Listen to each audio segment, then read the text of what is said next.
Jusqu'à 1h sur Europe 1. Caroline Veil.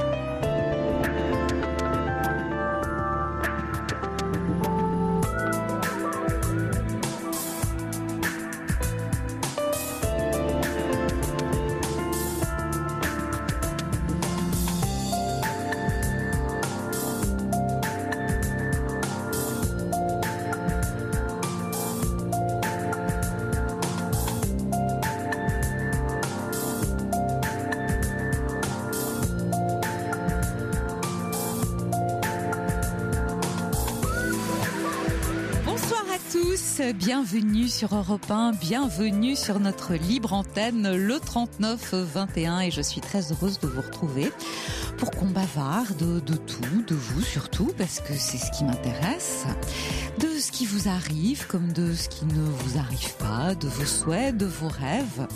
Alors c'est vrai que même si le printemps est déclaré, il y a aussi toutes les vicissitudes de la vie, les aléas qui nous laissent de temps en temps pour un temps sur le bord de la route. Donc si vous avez une difficulté, un souci ou une question qui vous perturbe plus particulièrement en ce moment, je suis là à votre écoute. N'hésitez pas, le 39-21.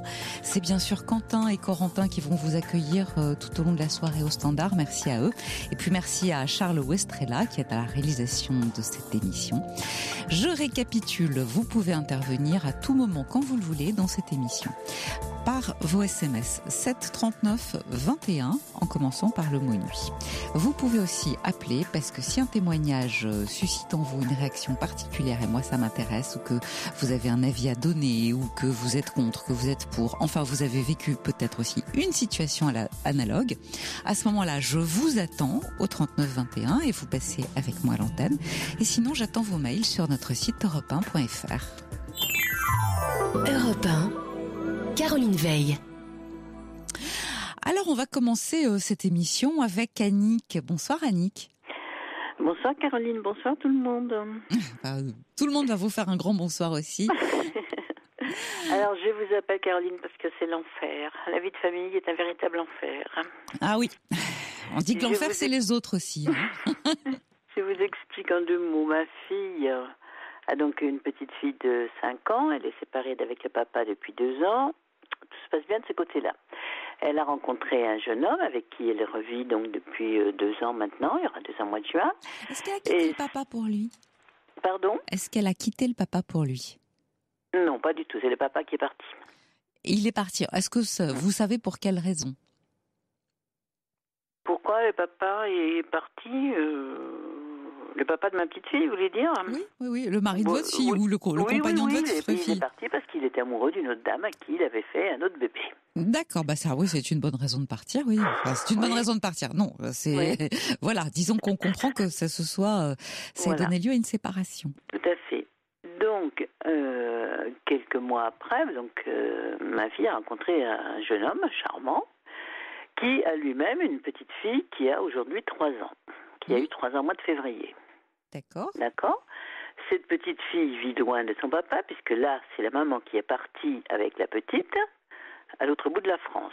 Donc, il ne la voit que pendant les petites vacances scolaires et à moi l'été. À moi l'été. Voilà. Jamais les week-ends. Non, parce que c'est trop loin. Bon. Ils ont plus de 400 km, donc c'est trop loin pour un Bien week-end. sûr, pour 3 ans. Voilà. Donc, au début, tout avait l'air de bien se passer, mais elle était petite, elle avait à peine 2 ans. Mais plus elle grandit, moins elle veut voir ma fille. Ah oui. Mais à un point que, par exemple, ma fille va la récupérer chez sa grand-mère pour la ramener à la maison. Et bien la petite hurle dans la voiture dès qu'elle se retrouve toute seule avec ma fille, mais à s'en rendre malade, à vomir dans la voiture. Bien sûr, c'est normal. Elle arrive à la maison, elle retrouve son papa, elle retrouve ma petite fille. Donc ma fille, son compagnon et ma petite fille jouent ensemble. Et la petite, elle se retire, elle va dans la chambre et elle pleure. Oui. Mais à un point que ça devient vivable. Dès que ma fille apparaît, cette petite fille s'en va, quitte la pièce en pleurant, ou quitte même pas la pièce parce que se met à pleurer. Mais pas pleurer, pas avec des vraies larmes, vous voyez, comme on dit chez nous, chionner. Oui, bien sûr. Et faire tout de suite, elle a son visage qui se ferme. Aujourd'hui, j'ai passé la journée avec elle pour voir un peu comment ça se passait, mais c'est absolument horrible. Hein. Je suis arrivée ce matin, la petite était encore dans son lit, elle ne voulait pas se lever, il n'était pas question. Donc quand je suis arrivée, elle a bien voulu se lever, mais dès que ma fille apparaissait dans la pièce, c'était l'enfer. Alors ma fille se sent rejetée. Elle dit que maintenant, si bien dans la famille de son compagnon que dans la nôtre, on va dire qu'elle maltraite cette petite. C'est la grand-mère paternelle s'en mêle aussi de son côté. C'est l'enfer. Moi, je ne sais plus quoi faire. Et surtout, cette petite est en souffrance, c'est évident. Mais pourquoi et que faire? Et je ne sais pas. Ils ont tout essayé. Ils lui ont dit écoute, si tu veux pas jouer avec nous, tant pis. Nous on joue et quand tu voudras, tu viens. Mais non, elle peut rester toute la journée dans la chambre ou tout l'après-midi. Hein. C'est pas un problème. Elle ne revient jamais. C'est pas un caprice. C'est vraiment quelque chose qui bloque. Oui, c'est de l'angoisse. Mais pourquoi de l'angoisse vis-à-vis de qui? Vis-à-vis de votre fille. D'abord, vous ne savez pas ce que la maman de la petite lui dit. On m'a dit ça déjà. Voilà, il peut y avoir plusieurs possibilités. Oui. Vous ne savez pas ce que la maman lui dit, dans quelles conditions cette petite arrive chez votre fille aujourd'hui, parce que c'est aussi chez elle, et puis chez son nouveau compagnon. Vous ne savez pas ce qu'on lui a raconté, et donc on n'en sait rien. Elle est toute petite, elle a 3 ans. Moi, ce qui m'alerte surtout, c'est que votre fille se sent rejetée, et qu'elle a peur qu'on dise qu'elle maltraite les enfants, bien sûr. Mais ça, si vous voulez, c'est se mettre au même niveau que l'enfant. Or, elle n'a pas le même âge que la petite. C'est une adulte. Votre fille est une adulte puisqu'elle a déjà un enfant. Donc il faut pas prendre au pied de la lettre. Elle va pas se mettre au même niveau. Elle va prendre un peu de distance, comprendre que c'est une enfant qui chouine parce que elle a peur de quelque chose. Et elle doit avoir peur. Pourquoi? Parce que, vous savez, 3 ans, c'est tout petit. Elle est séparée de sa maman. Elle se demande qui va s'occuper d'elle. J'imagine que le père travaille aussi tout de même. Bien sûr. Voilà. Oui. Et quand ma fille et le père travaillent, c'est donc la grand-mère paternelle qui la garde. Voilà. Mais donc elle a affaire à une autre femme que sa mère. Or, vous savez à quel point la mère c'est important pendant les premières années de sa vie. Bien sûr. Alors, il faut bien voir aussi que vous le disiez justement, elle ne la voit que pendant les petites vacances et un mois l'été. Ça fait pas beaucoup tout ça dans la tête de cette petite. Ça fait pas longtemps qu'elle la connaît. Elle l'a pas beaucoup vue. Il faut voir qu'elle a en face d'elle une inconnue. Vous voyez, elle n'est pas encore habituelle. Elle est minuscule, 3 ans. Vous vous rendez compte, la première fois qu'elle a dû la rencontrer, elle devait avoir 1 an. Bon, oui, bien sûr. Ça, elle était toute petite. Oui. Donc elle a très peu de souvenirs. 1 an, et puis elle repart. Comment voulez-vous qu'un enfant... Vous vous rappelez, vous, de vos 1 an? Non. La petite, c'est pareil. Donc, je me rappelle de mes 3 ans, même pas de mes 1 an. Mais oui. Oui, non, mais ça, je comprends bien, oui. Donc, elle sait pas, les enfants n'ont pas du tout la notion du temps. Pour elle a affaire à une inconnue qui doit s'occuper d'elle, qui prend soin d'elle. Et j'imagine avec une grande gentillesse. Il s'agit pas du tout de la remettre en cause. Mais c'est juste qu'elle est affolée à l'idée que quelqu'un qu'elle ne connaît pas s'occupe d'elle. Donc, c'est une inconnue qui va la chercher. Sa grand-mère paternelle, elle doit la connaître. Oui, mais le père, elle l'a repéré. Je comprends, Caroline, mais moi, elle me connaît pas.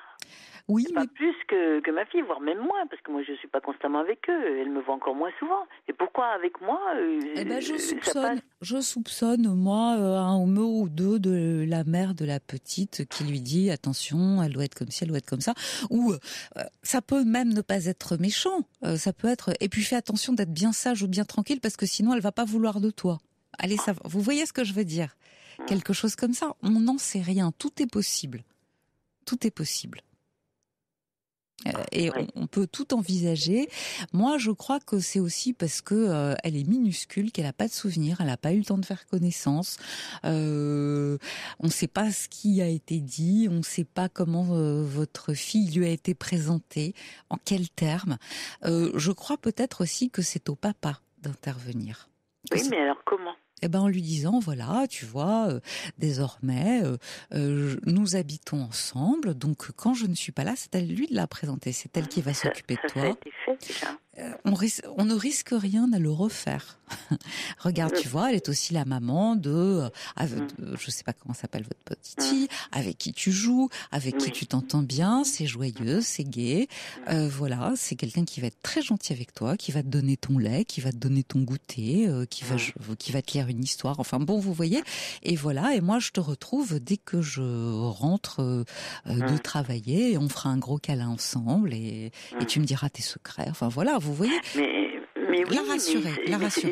Mais c'est ce qu'ils font depuis. Mais moi, ce qui m'a choqué aujourd'hui, en l'occurrence, c'est que quand ma fille lui adresse la parole, elle se mure dans un silence pas possible. Elle l'ignore complètement. Elle ne lui répond pas. Elle fait comme si elle n'était pas là. Moi, je lui pose la même question 4 minutes après. J'ai la réponse.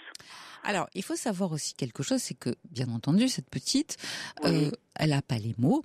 Et certainement... Oui, elle parle très bien. Bon, alors oui, elle peut sans doute pas tout exprimer ce qu'elle ressent, je suis d'accord. Bon, il y a un vœu inconscient que tous les enfants dont les parents se sont séparés, le vœu secret, c'est que leurs parents reviennent ensemble. Oui. Donc, que vous le vouliez ou non, d'une certaine manière, votre fille... elle est l'intruse. Même si c'est la maman qui est partie, vous imaginez bien que la maman, elle n'a pas forcément expliqué à sa fille de quoi il retournait exactement. Et d'ailleurs, tant mieux si elle l'a pas fait, en lui disant voilà. Oui, tout à fait. Bon, c'est pas la peine de donner à 1 an, 2 ans ou 3 ans des détails. La chose à dire, c'est quoi qu'il arrive, tu restes avec un papa, avec une maman. On va toujours s'occuper de toi et on va toujours t'aimer.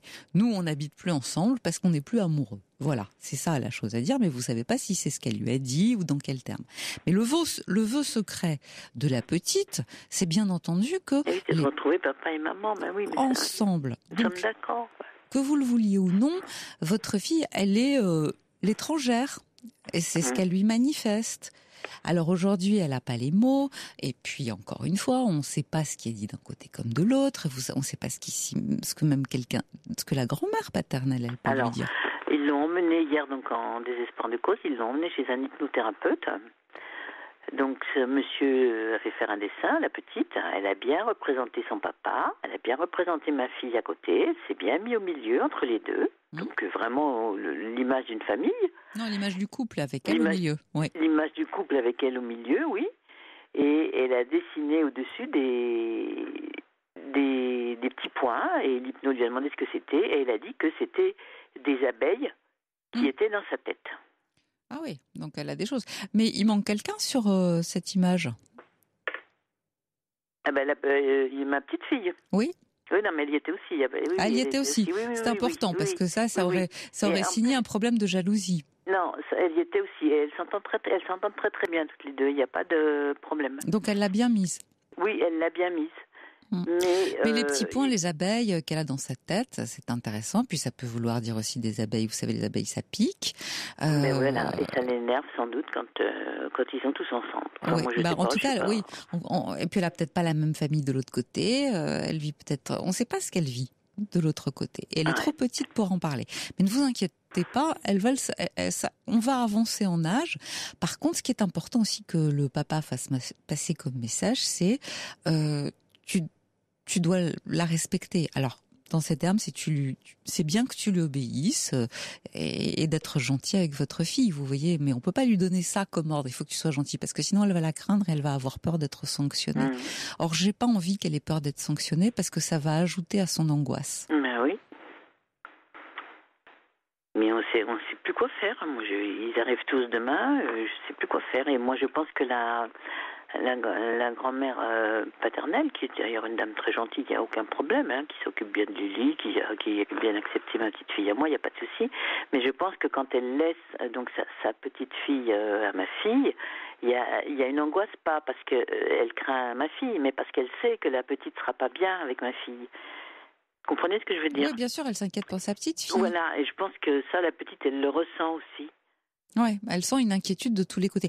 Et puis vous savez peut-être aussi que la mère ne lui dit rien, qu'elle est tout simplement morte d'inquiétude de la voir partir avec quelqu'un qui pour elle est une inconnue, et que la petite, elle sent l'inquiétude de sa mère et elle se dit s'il y a une inquiétude, c'est que je suis en danger. Voilà, moi c'est ce que je pense aussi. Parce qu'avant, il y a quelques mois, quand ils allaient la chercher, ça se passait. Elle était toute heureuse de retrouver son père. Elle courait dans les bras de son père. Il n'y avait pas de souci. Il partait sans problème. Et maintenant, depuis 2-3 vacances, là, elle ne quitte plus sa maman qu'en pleurant. Elle ne veut plus quitter sa maman. En fait, elle ne veut même plus venir. Oui, bien sûr. Bah, à mon avis, c'est peut-être aussi tout simplement l'inquiétude de la mère que la petite ressent, ou la jalousie de la mère, et elle a une fidélité aussi envers sa maman. Oui, bien sûr. De toute façon, la petite, elle parle plus ou moins inconsciemment le langage de la mère. Oui. Voilà. Alors, la seule question que moi je lui ai posée aux dernières vacances, donc elle était encore plus jeune, je lui ai demandé si elle aimait beaucoup Carole. Elle m'a dit oui. Elle m'a dit, mais maman a dit Carole pas gentille. Alors voilà. Moi, je me suis dit que dans la tête de la petite fille, si maman a dit Carole pas gentille, même si j'aime Carole, eh ben, j'ai pas le droit de lui montrer. Eh bien, vous avez tout compris. Ah ben, c'est déjà bien, mais j'ai pas la solution. Et ça m'ennuie. Eh ben, c'est le papa qui doit lui dire que Carole est très gentille. Mais vous savez, une petite fille, elle croise tout ce que sa maman lui dit. Oui, je sais bien. C'est normal. Quelle est la personne à qui elle fait le plus confiance au monde ? Tout ce que dit sa mère, c'est paroles d'évangile. Et c'est bien normal. Elle a 3 ans, elle n'a pas la distance, elle ne sait pas encore. Oui. Donc il faudrait pouvoir faire comprendre ça à la maman, quoi, en fait. Pas seulement à votre fille, c'est à votre fille qu'il faut le faire comprendre. Parce que la maman, elle va continuer de le dire. Si elle dit Carole pas gentille, c'est pas qu'elle soit animée de bonnes intentions.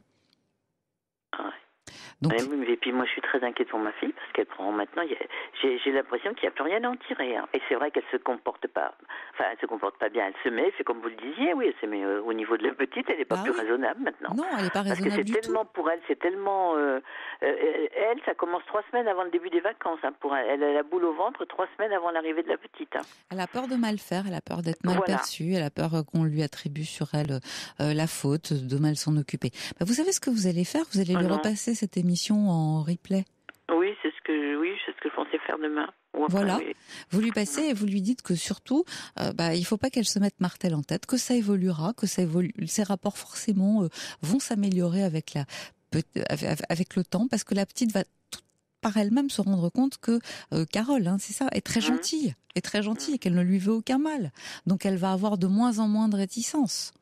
Mais je crois que votre fils doit le compagnon de votre fille doit lui parler en disant, écoute, Carole est très gentille, tu vois, regarde, elle s'occupe de toi, elle va te lire une histoire, vous allez ensemble aller acheter, je sais pas moi, un paquet de bonbons ou de ce que vous voulez, on va faire un beau gâteau tous ensemble, enfin tout ce que vous voulez, voilà, et de façon à briser la glace. Je pense que plus elles vont être ensemble, et mieux ça va aller. Et il ne faut pas que votre fille en ait peur, au contraire. Il ne faut pas qu'elle la rejette, sinon la petite, elle va sentir ce rejet et on va arriver... Oui, c'est ce que j'expliquais à Carole, je lui ai dit, mais bon. Mais là, le rejeter, non, c'est un mot trop fort, mais c'est vrai que moi j'ai peur que par la suite elles se prennent l'une et l'autre en grippe et que ça se passe mal. Il faut expliquer à votre fille que c'est elle l'adulte, que c'est donc à elle d'aller vers la petite, que c'est elle qui est intelligente et l'autre elle n'a pas les moyens de se défendre. Donc tout ce qu'elle peut faire, c'est chouiner, comme vous dites, pleurer, manifester sa réticence, mais ce sont des manières de dire qu'elle a peur et qu'elle est terrorisée à l'idée de ce qui peut lui arriver, parce que on lui a donné de bonnes raisons de s'inquiéter. Donc c'est normal. Donc votre fille, c'est elle l'adulte, elle va pas se montrer infantile, et elle va faire un effort, et puis il faut qu'elle essaye de prendre la petite dans les bras, qu'elle lise une histoire à toutes les deux. Elle le fait, mais la petite est très très très réticente. Je regardais encore ce matin, elle est raide comme un bout de bois. Oui, mais bon, ce qui est important, ce qui est important, c'est que la petite, elle se sente toujours bienvenue et accueillie. Voilà, allez. Bon, alors je sais pas comment s'appelle votre petite fille, en disant on va lire une histoire toutes les 3. Elle appelle votre petite fille, viens là sur mes genoux, viens dans mes bras, on va lire cette histoire. Et puis elle appelle l'autre, est-ce que tu veux venir aussi ? Viens, regarde, on va regarder toutes les 3 ensemble les images. Elle vient, la petite elle vient, mais elle va se mettre effectivement sur l'autre genou de Carole, mais elle va écouter l'histoire, mais ou même pas l'écouter, elle va pleurer tout le temps. Elle va chionner tout le temps. Oui, puis après, ça va s'arrêter. Il faut un peu de patience. Il faut un peu de patience. Avec un enfant, vous savez, c'est pas un ordinateur. La douche, c'est pareil. Les repas, c'est pareil. C'est tout le temps, tout le temps. J'ai vu à midi, là, où on était tout ensemble, toutes les quatre.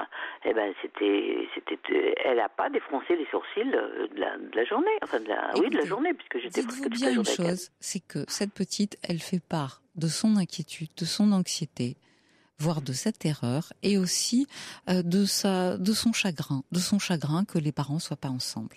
Voilà. Alors ça va prendre un peu de temps, mais c'est à votre fille de prendre un peu de patience et de surtout pas perdre espoir parce que ça va s'arranger. Ça s'arrange. La chance, c'est qu'elle l'a connue toute petite, justement. Donc, au fur et à mesure, elle va se faire à elle. Maintenant, elle était une inconnue. Elle va être de moins en moins inconnue. Vous comprenez bien. Oui, tout à fait. Bon, voilà. Elle n'aura pas les mêmes souvenirs. Elle va arrêter de s'inquiéter quand elle verra elle vit des choses positives et qu'il n'y a pas de raison de se mettre dans tous ces états. Elle va arrêter. Et puis peut-être qu'elle le fait aussi parce que sa mère lui a dit tu peux, c'est pas la peine d'être sage. Ou allez savoir. Oui, je sais bien. Alors voilà. Alors il faut faire preuve de fermeté douce. Parce que c'est tous les repas de famille, je vous dis pas, le jour de l'an c'était l'enfer, demain je suis très inquiète. Ce qu'il faut pas, je vais vous dire, c'est la punir. Il faut pas la punir. Non, parce que si vous ajoutez de la sanction par-dessus, là on est... de la souffrance pour elle, bien sûr. Voilà, ça, là c'est la fin des haricots. Surtout qu'elle fait rien de mal sauf pleurer, quoi. Enfin, donc c'est bien une souffrance et c'est bien une inquiétude. Un enfant pleure quand il a peur ou quand il a mal. Voilà. Alors on va peut-être avoir une réaction de quelqu'un, d'un auditeur ou d'une auditrice qui a vécu la même chose. Une situation analogue. Voilà. Éléonore, est-ce que vous êtes avec nous ? On est en train d'essayer de la joindre. Alors, je vais vous demander, Annick, quelques instants de patience pendant que je vois Corentin s'activer derrière la vitre. Corentin, est-ce que je peux avoir des bonnes nouvelles ? Oui. Elle arrive.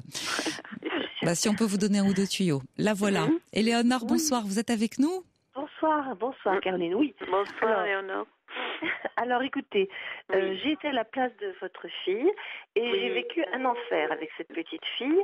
Oui. Alors elle parlait, mais j'aurais préféré qu'elle se tue. Mais quel âge avait-elle ? Quel âge avait-elle, Éléonore ? Elle avait 3 ans. 2 ans et demi au départ. Oui. Et elle me disait tout le temps, alors elle prenait un revolver en plastique et elle me disait tout le temps, je vais te tuer, puis t'es moche, et puis t'es grosse, et puis t'es moche, et puis t'es grosse. Bon. Une vraie joie. Oui, je n'étais ni moche le bonheur ni des grosse, enfants. Alors, ni moche ni grosse. Non, mais tout ça, c'était pour vous faire plaisir, vous avez bien compris. Bien entendu. Alors, j'ai senti que j'aurais pu lui tordre le cou, donc je suis allée voir une psy, parce que je me trouvais assez lamentable. Et cette psy m'a dit simplement, je lui ai dit tout de suite, écoutez, je ne sais pas ce qui m'arrive, je ne suis pas à la hauteur. Elle m'a dit, ah bon, à quelle hauteur êtes-vous donc ? Ah voilà, vous voyez ce qu'on disait tout à l'heure, Annick. C'est ça, ouais. Elle se met au même niveau que la petite. Voilà. Et en plus, moi, ça faisait référence à ma petite sœur, parce que cette psy m'a dit, mais vous avez eu quelqu'un dans votre vie qui vous rappelait cet enfant ? Et puis je me suis souvenue à quel point j'avais détesté l'arrivée de ma petite sœur. Ah bah oui. Bon, et alors, quand j'ai compris ce qui s'était passé, au lieu de détester les moments où cet enfant venait, elle était l'empêcheuse de tourner en rond, parce que c'était comme, elle se manifestait, elle était très loyale vis-à-vis de sa maman. Je n'avais pas du tout pris cet homme à cette femme-là, mais pas du tout, mais c'était l'histoire qui se racontait. Alors, je veux vraiment vous donner des clés, si je puis me permettre, et beaucoup d'espoir. Voilà. Et tout ce qu'a dit Caroline va tout à fait dans le sens de ce que j'ai vécu. Bon, en fait, je suis redevenue une adulte. J'ai été extrêmement patiente, extrêmement aimante.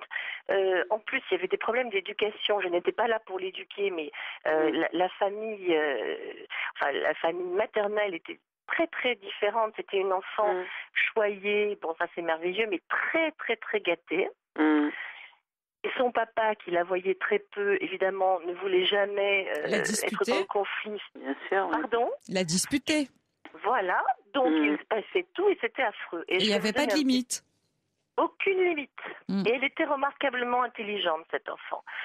Et par exemple, un jour, nous étions donc dans un supermarché, elle voulait des bonbons, alors elle ne cessait de me demander des bonbons à la caisse. Et je lui ai dit, n'insiste pas, non c'est non, et c'est parce que je t'aime que je ne t'achèterai pas de bonbons qui vont t'abîmer les dents. Et crois-moi, quand tu seras grande, tu seras très contente de n'avoir pas de caries. Et l'amour, c'est savoir dire non aussi. Bon. Eh bien, écoutez, il y a une espèce d'ouverture qui s'est faite ce jour-là. Ça a été fabuleux. Elle est devenue mon alliée, même contre son père. Mais Éléonore, vous lui avez dit quelque chose de très important. Vous lui avez dit parce que je t'aime. Ce qu'elle a entendu, c'est que vous l'aimiez. Oui. Tout simplement. J'ai appris à l'aimer. Bah Au oui. début, je ne l'aimais pas. Et alors, alors c'était formidable. Et alors, quand même, bon, vous voyez, vraiment, si votre fille change d'attitude, tout est possible. Sans jamais prétendre supplanter de quelque manière que ce soit la maman, en restant complètement à sa place. Tout à fait, oui. Voilà, je crois en surtout gardant ses valeurs. Oui. Pardon. Pardonnez-moi si je chevauche un peu parce que je n'ai pas l'habitude d'appeler sur un portable, mais je craignais de ne pas avoir de batterie. Non, mais vous êtes formidable, Éléonore. Déjà, je vous écoute et je trouve que tout ce que vous parlez d'or, c'est exactement tout ce qu'on se disait d'ailleurs avec Annick, c'est-à-dire, mais je crois que c'est pas du tout le but de votre fille, de supplanter la maman. Mais non, vous voyez, la première chose, et vous allez comprendre, Éléonore, le problème de la fille d'Annick, c'est que bien entendu, comme vous, il y a une dévalorisation. On va penser que je ne suis pas à la hauteur, que je suis une mauvaise mère, que je ne sais pas m'occuper d'enfants, et donc on va me rejeter. C'est fou cette cruauté avec laquelle immédiatement vous interprétez toutes les deux. Moi, j'étais la rivale de la maman, soi-disant, c'est pas du tout le cas. Surtout, je n'avais pas pris du tout cet homme à cette femme, c'était pas du tout le cas. Mais alors, ce que je veux c'est pas le cas donc, non plus, là. C'est la maman qui est partie. Oui, tout à fait. J'entends bien. Mais dans la tête de l'enfant et dans la légende familiale, c'était ça. Et donc, vraiment, après, nous sommes devenus... Et je vous dis, j'ai gardé toutes mes valeurs. C'est-à-dire que cet enfant s'est enrichi aussi de ce que moi, je pouvais lui proposer. Bien sûr. Formidable, évidemment. Et c'était très drôle parce que c'était une petite fille de culture juive et elle voulait toujours, et moi je suis catho, elle voulait toujours aller dans les églises. Elle voulait savoir, elle était curieuse. Elle était curieuse. Et un jour, le papa nous cherche et il comprend tout de suite qu'on est dans l'église d'à côté puisque la petite aimait visiter les églises, etc. Et un jour, la maman a dit au père, dis donc, j'aimerais bien que Éléonore arrête d'emmener la petite dans les églises. J'ai trouvé ça trop mignon, genre j'allais la convertir, mais c'était juste, elle avait envie de elle avait voir cette comment curiosité, que ça ne lui soit pas interdit non plus. Voilà, voir ce qui vous intéressait, vous. Voilà, et je vais vous raconter, pour finir, une petite anecdote pour vous dire à quel point votre fille a de beaux jours devant elle dès lors qu'elle change, et qu'elle est très patiente, et que, voilà, elle oppose toujours l'amour, la compréhension à toute cette angoisse de cette petite et à ce conflit de loyauté. Le papa un jour m'a offert une bague qui était une bague familiale, enfin bon. Et puis c'était une bague un peu de fiançailles. Et quand nous nous sommes quittés, évidemment, j'ai rendu cette bague. Oui. Et un jour, cet homme a offert cette bague à la compagne suivante. Oui. Et la petite, qui était encore petite, voyant la bague au doigt de cette malheureuse, s'est mise à crier « Mais papa, comment tu as donné la bague d'Éléonore ?» Et voilà, elle vous était fidèle désormais. Voilà. Tout à fait. Et la fille en question a évidemment posé la bague par terre en lui disant « Je ne veux plus entendre parler de cette bague » et s'en est fait offrir une autre. Mais c'est pour vous dire, nous étions devenus de grandes amies. Bon, écoutez, c'est formidable. J'espère que la fille d'Annick ne connaîtra connaîtra d'autres perspectives. Oui. Voilà. Il faut qu'elle s'accroche, il faut qu'elle soit dans l'espérance. Bon, parce que si vous voulez, elle se sent un peu comme la belle-mère de Cendrillon, pour le moment. Vous voyez, la vilaine belle-maman qui Elle dit, tu te rends compte, toute la famille de Guillaume va me juger, et puis même de notre côté à nous, c'est pas possible, elle peut pas me traiter comme ça. Enfin, non, parce qu'immédiatement, c'est elle. Non, mais il faut qu'elle grandisse un peu. Voilà, il faut qu'elle grandisse un peu. En fait, j'ai 2 enfants sur les bras. Voilà, c'est ce qu'on se disait tout à l'heure, tout au début. Écoutez, Éléonore, merci 1000 fois de nous avoir appelés. C'est vraiment un témoignage précieux. Et je vous remercie de votre intervention. Annick, vous avez bien compris. Faites donc écouter cette émission, à votre fille. Et puis, je pense que comme ça va l'aider à passer un cap et puis à comprendre que la petite ne lui en veut pas à elle, mais qu'elle est juste morte d'inquiétude. Voilà. Tout à fait, je vais faire comme ça. Je vous remercie de votre appel et de votre confiance. Au revoir. Bonne soirée. À bientôt. Au revoir. Toutes vos confidences à Caroline Veil au 39 21. 50 centimes la minute plus coût de l'appel.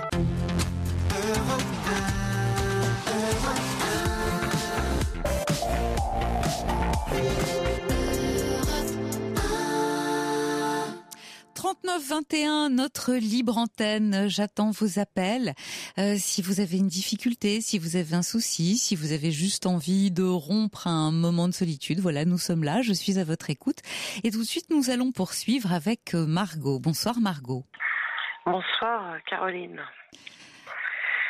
Je vous écoute. Je suis un petit peu émue. C'est normal, c'est pas évident de parler comme ça, mais vous allez voir, ça va très bien se passer. Vous faites comme si vous étiez au téléphone avec une amie et puis vous oubliez, vous vous laissez aller et vous me parlez exactement de ce qui vous inquiète. Ceci dit, depuis le temps que je vous écoute, j'ai l'impression de parler à une amie. Ben voilà. Ça devrait aller. Alors, qu'est-ce qui vous arrive ? Voilà, en fait, nous sommes une fratrie de un frère et 2 sœurs. Oui. Mes parents ont divorcé donc il y a très longtemps. Et ma mère avait un compagnon, ils vivaient tous les deux, ça se passait pas trop mal. Et puis ils ont découvert une maladie, c'est une forme d'Alzheimer, vous savez, vieillissement précoce, parce que ma mère n'a que 72 ans. Donc, vieillissement précoce, ils appellent ça le frontal, en fait. Oui. C'est-à-dire la perte de mémoire immédiate. Elle perd sa mémoire immédiate. D'accord, mais elle se rappelle de la mémoire sémantique et puis la mémoire ancienne est toujours là. Bah oui et non. Enfin, c'est compliqué, vous voyez. C'est très, très compliqué. Et je pense que oui, vous avez raison. Sauf que là, donc ma sœur qui est assez dure, lui a enlevé son permis de conduire. Bon, je comprends. Elle a raison, elle est trop dangereuse. Donc là, je comprends tout à fait. Mais bon, si vous voulez, moi, j'ai pas des rapports avec mon frère et ma sœur qui sont très cordiaux parce que, contrairement à eux, moi, j'ai une vie un peu atypique. J'ai voyagé, j'ai vécu à Paris, j'ai eu des moments où je gagnais beaucoup d'argent. On a fait des affaires, après on a fait des faillites. On c'est qui? Mon fils, ma mère, mon fils, le père de mon fils et moi. D'accord, vous êtes toujours avec lui? Non, mais on est en très bons termes. Bon, d'accord. On est en très bons termes. Et d'ailleurs, mon fils qui maintenant a l'âge de récupérer les affaires et qui passe son barreau là dans 1 an. Oui. À récupérer, si vous voulez, tous les papiers, parce que là-bas, c'est un empire familial qui a été créé par le grand-père. Donc, ça a sauté une génération, si vous voulez. Et le fils, là, mon fils, est en train de retrouver beaucoup de papiers, beaucoup de documents, où on a 200 hectares, tel endroit. Il y a pas mal de choses. Bon, d'accord. Voilà. Donc, tout ça pour dire que très bientôt, si on est sur ces dossiers, on devrait rentrer de l'argent. Bon.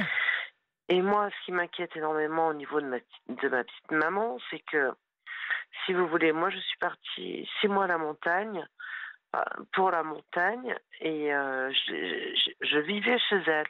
Alors, évidemment, avec son compagnon qui lui était Alzheimer, mais vous savez, plutôt à crier, à taper des crises de nerfs, à s'énerver, à tout casser, voilà.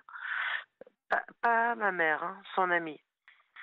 Moi, je savais bien que de toute façon, ça pourrait pas durer comme ça. Donc, non, vous imaginez. Voilà, Elle avait plus la force de le prendre en charge parce que c'est lourd aussi. Et c'était de la tyrannie et puis il n'y avait aucune cohérence, compréhension. Enfin, il n'y avait plus rien de. Et donc, moi, quand je devais avoir un travail à la montagne qui devait se faire. Au dernier moment, ça s'est pas fait, donc je suis rentrée. Et là, j'ai prévenu tout le monde. Et ma sœur m'a dit, oui, de toute façon, maman, elle veut plus de toi. Parce que t'es comme si tu prends des cachets. Parce que, en fait, si vous voulez, moi, je suis quelqu'un qui a fait un burn-out, une dépression derrière. Et donc, je suis en recherche d'emploi là, depuis 1 an. Oui.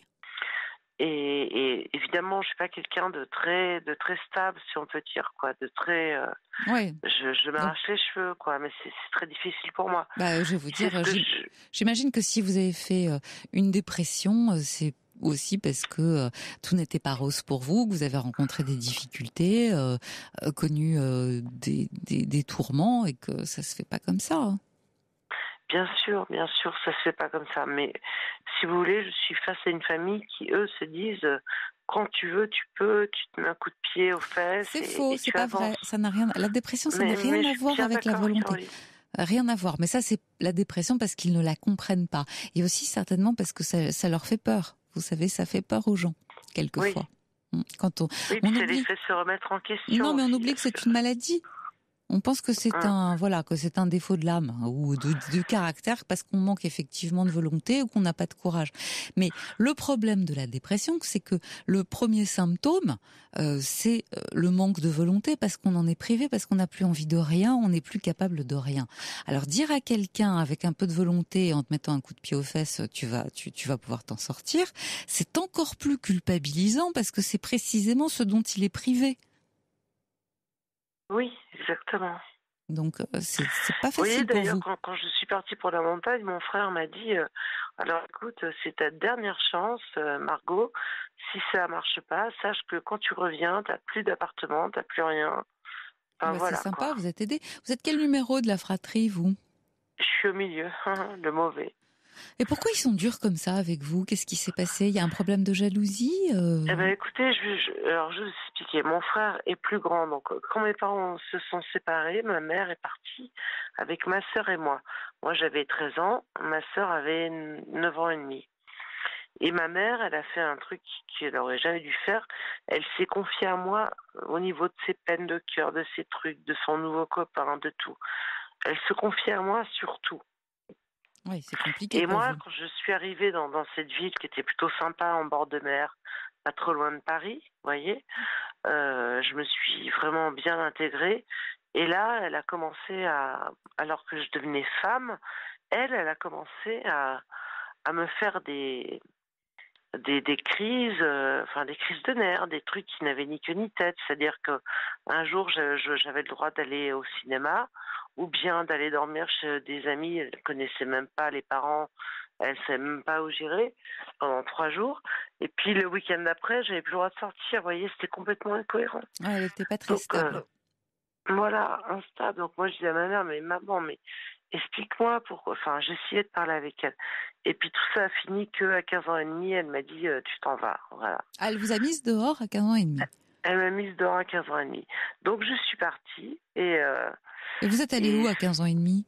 Eh ben, j'avais un petit copain. Ah. J'avais un petit copain qui travaillait qui était cuisinier. Et en fait, si vous voulez, il m'a dit, viens vivre à la maison. Donc j'ai vécu chez lui, j'ai continué mes cours, je rentrais à pied, etc. Et ça m'a permis de rebondir, quoi, parce que ma mère me donnait pas un sou, etc., etc. Elle m'avait complètement, tout en ayant pris le temps, bien sûr, à côté, de dire à mon frère et à ma sœur que j'étais une fille à problème. Le mouton noir de la famille. Voilà, exactement, le mouton noir. Alors, qu'est-ce qui vous est arrivé à ce moment-là ? Donc, vous avez poursuivi un peu vos études. Comment ça s'est passé pour vous ? J'ai réussi à poursuivre mes études. Je suis tombée sur des gens bien, heureusement, qui m'ont entourée. Donc, j'ai réussi à avoir à l'époque, j'ai 47 ans, un bac +2. Ensuite, j'ai rencontré d'autres gens. J'ai voulu faire du théâtre à Paris. Je suis partie vivre à Paris. J'ai pris des cours de théâtre. La vie était beaucoup plus douce. Et alors, quelles étaient vos relations avec votre frère et votre sœur à ce moment-là ? Eh bien, à ce moment-là, comme par hasard, si vous voulez, je vais même vous dire, le premier boulot de mon frère, c'est moi qui lui ai trouvé. Et le premier boulot de ma sœur, c'est moi qui lui ai trouvé aussi, quoi. Tellement j'étais bien implantée dans tout. Mais bon, ça, ils n'ont jamais été reconnaissants. Ensuite, quand ils venaient au château, parce qu'on avait un appartement à Paris, mais aussi un gros château du côté de Deauville, eh bien, ils faisaient du tennis, ils mangeaient. Et là, par contre, il n'y avait pas de remontrance ou de... Vous voyez, tout se passait très bien, quoi. Parce que vous ne parlez pas de votre père, il est le grand absent, il est où, lui? Ah bah oui, alors lui, il est vraiment le grand absent. Lui, il est resté avec... il a quitté ma mère pour une femme de 10 ans de plus que lui. Oui. Et il est resté sur la région nantaise. Et si vous voulez, mon père, en fait, on n'a jamais pu vraiment avoir au début, quand on était petite, on allait en vacances chez lui. Et puis, moi, très souvent, j'ai pris la défense de ma petite sœur parce que elle décidait de, par exemple, on avait des vélos, vous voyez, elle avait son vélo de petite fille. C'était notre seul répit. On partait en vélo faire un petit tour au bord de la plage. Et on rentre, elle lui dit non, ce vélo maintenant, je le donne à Sandrine, une de ses filles à elle. Ah oui. Et ma sœur en larmes. Ouais, c'était mal vécu, ça. Forcément, il faut dire que c'était pas très fin. C'est pas très judicieux. Franchement, Caroline, c'est vraiment pas du tout pour exagérer, mais je vous assure que c'était une vraie sorcière. Mais vraiment.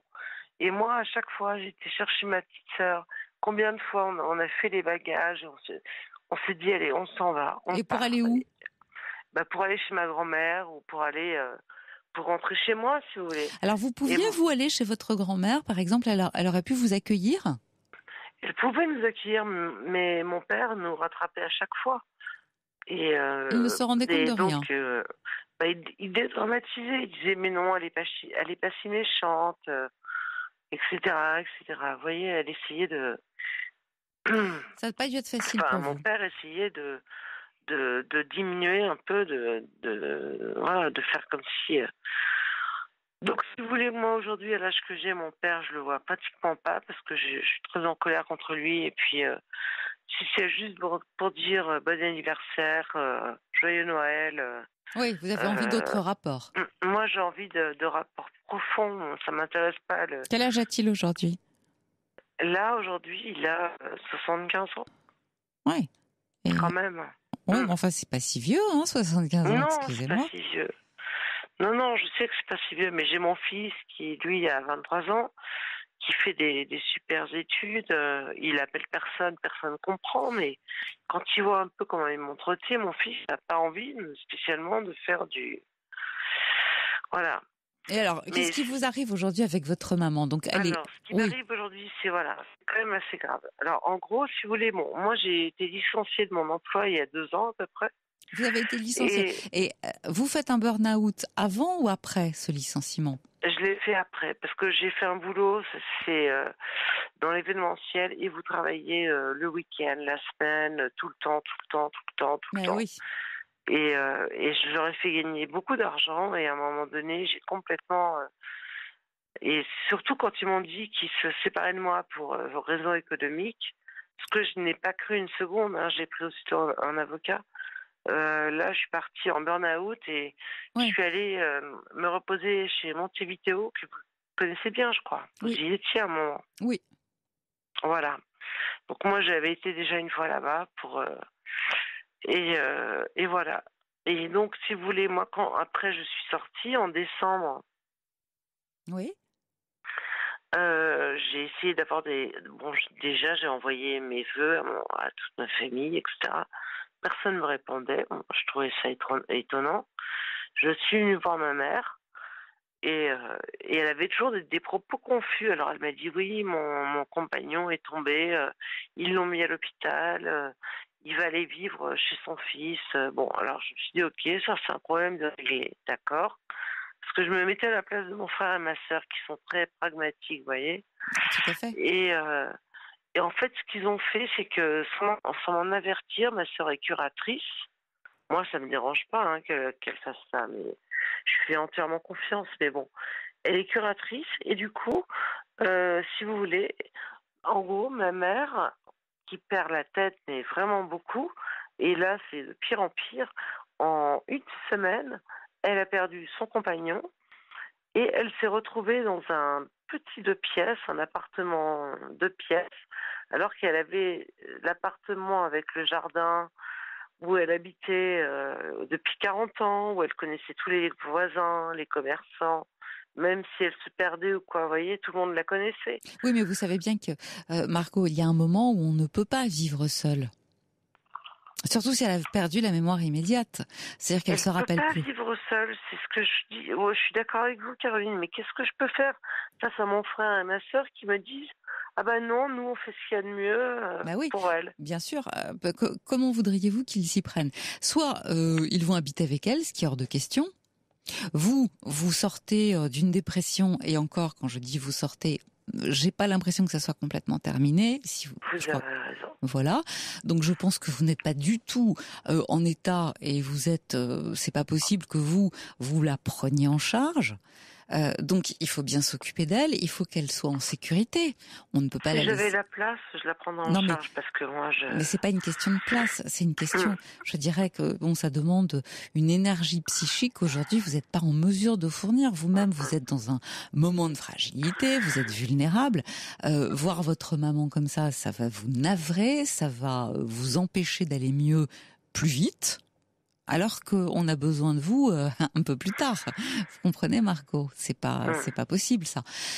Donc, eux-mêmes ne vont pas aller habiter. C'est pas possible.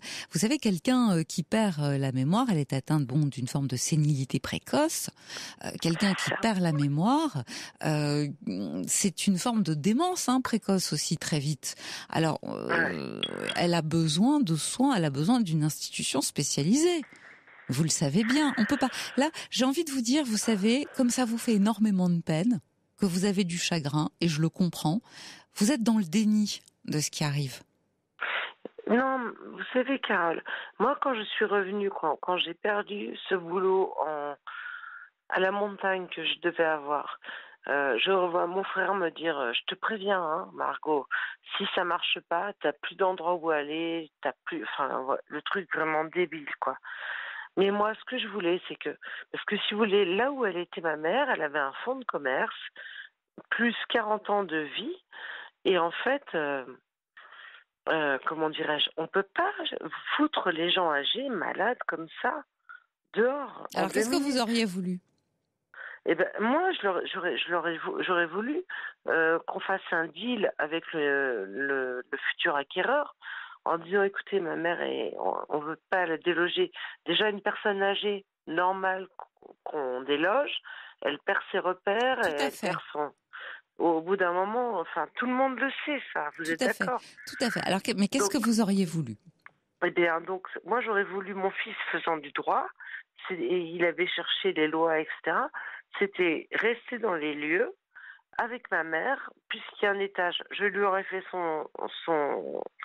sa chambre en bas. Elle avait évidemment vous savez, les aides à domicile qui font le ménage, qui apportent à manger, tout ça.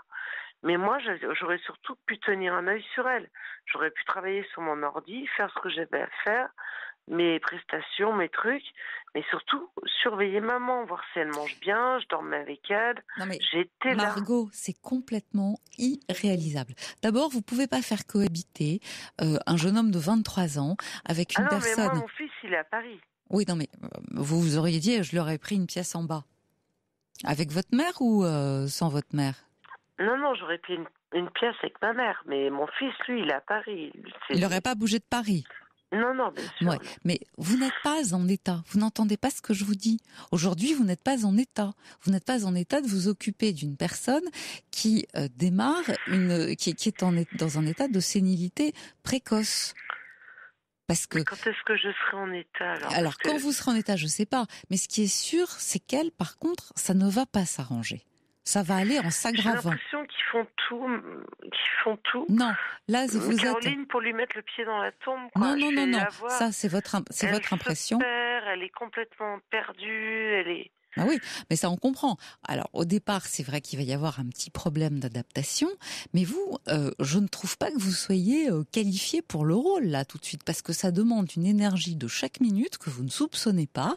C'est pas jeter un œil sur elle de temps en temps. C'est du non-stop. Hein. C'est un full-time job ça, parce que c'est pas avec 2-3 personnes qui viennent 1 ou 2 heures par jour, c'est tout pour s'occuper de ses soins, et tout le reste du temps, c'est vous. Et si jamais elle tombe, il faut que vous l'aidiez à se relever, que vous puissiez la porter. Je vous sens pas très vaillante, Margot. Je crois que là, vous présumez de vos forces. Je pense pas que vous soyez en état. Moi, je voudrais bien vous faire plaisir, mais quand est-ce que vous allez sortir de cette dépression ? Je ne sais pas. Le plus vite possible, j'espère. Mais là, je crois que vous n'êtes pas très lucide. On ne sait jamais quand on sort de la dépression. C'est pour ça. Mais je peux vous dire que vivre avec elle... Pourquoi vous trouvez que je ne suis pas lucide ? Non, parce que vous n'êtes pas lucide quant à la perspective de ce qui est envisageable avec votre maman aujourd'hui. Le diagnostic est tombé, il a été posé. Je suis d'accord avec vous, c'est très dur et c'est très très cruel. C'est-à-dire que oui, mais en même temps, son compagnon, dans l'état dans lequel elle-même se trouve, qui lui a une maladie d'Alzheimer, où il est en colère, où il est violent, où il pousse des cris, ça peut d'autant plus l'angoisser, votre maman. Ça va pas l'aider à se sentir bien. Oui, elle va je demande pas à ce qu'il revienne. Non, mais alors, elle serait même de plus en plus déstabilisée, si vous voulez, par ce comportement d'un homme avec lequel elle est depuis longtemps, et qui d'un seul coup se révèle sous un jour qu'elle ne connaît pas forcément, puisque c'est celui de la maladie. C'est pas de sa faute, le pauvre. Il faut bien voir qu'il y est pour rien. Mais c'est le visage de la maladie. Donc elle-même, qui n'est plus, qui a pas tout ça, si vous voulez, qui commence à montrer des signes de défaillance, je crois pas que ce soit le meilleur environnement. Ça, vous vous en rendez bien compte. Je suis complètement d'accord, Caroline.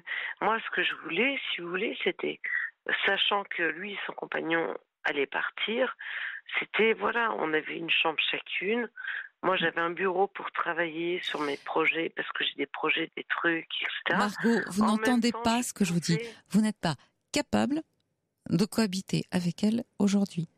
Même avec les aides. Mais même avec les aides, c'est pas grand-chose dans la journée. Contrairement à ce que vous imaginez, c'est pas grand-chose. Donc, sinon, ça coûte mais un prix que vous n'imaginez pas, et c'est normal parce que une personne à plein temps pour s'occuper de quelqu'un qui perd peu à peu ses facultés cognitives, ça n'est pas rien. Donc, sont des frais qui sont très très lourds. Et croyez-moi, j'imagine que de toute façon, ce n'est pas de gaieté de cœur que votre frère et votre sœur l'ont mise dans une institution, parce qu'il faut vraiment une... Ils l'ont pas mise dans une institution, Caroline. Ils l'ont mise dans un 2 pièces qui appartenait à ma grand-mère. Ouais, et qui veille sur elle. C'est là où j'ai très peur. Personne. Ils l'ont déplacée. Voilà, ils l'ont déracinée. C'est ça ma première colère. Mais pourquoi ils l'ont déracinée ? Parce qu'elle pouvait plus rester. Parce qu'en fait, si vous voulez, il y avait un bail. Elle était là depuis 40 ans. Elle avait un fonds de commerce et puis ce loyer. Margot, on va s'interrompre. Écoutez, pardon de vous interrompre. On va de toute façon s'interrompre quelques instants et je vous retrouve tout de suite après, d'accord ? Vous ne raccrochez pas. Merci. Jusqu'à 1h sur Europe 1. Caroline Veil.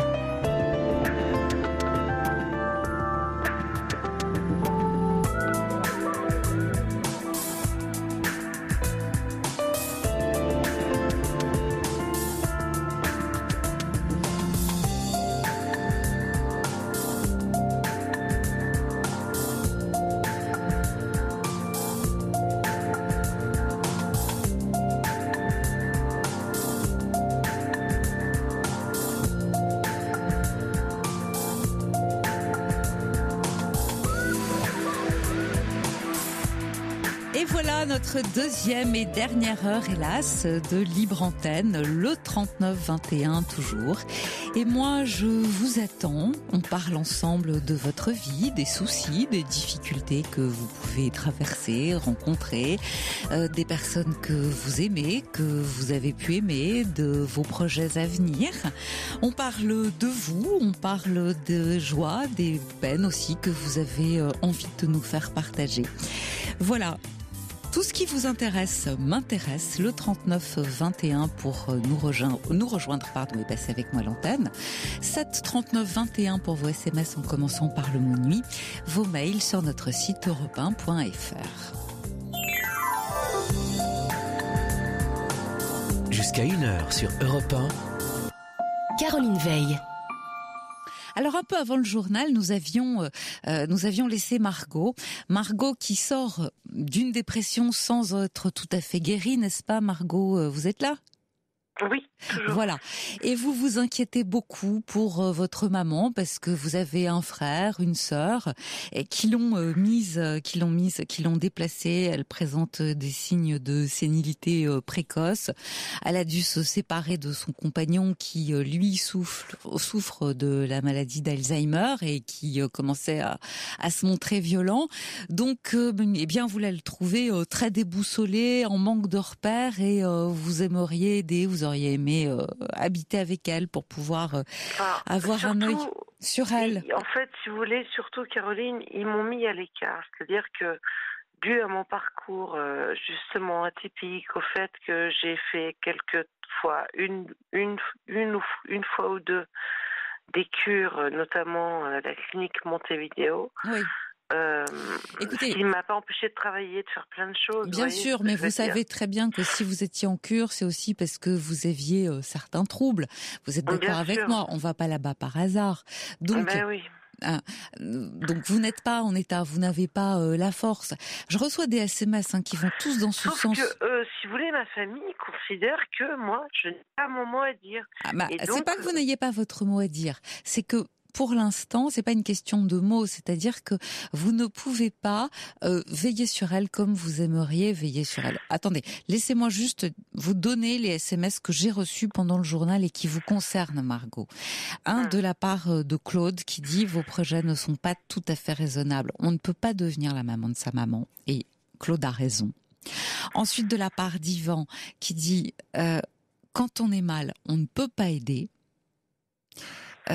Voilà. Et quand on sort de dépression, un dernier SMS, on n'est pas en état de veiller, de prendre en charge quelqu'un d'autre. Et tout ça, j'imagine que vous l'entendez. Alors votre mère, bien sûr, elle est déracinée. Ça doit être très compliqué pour elle. Vous avez raison.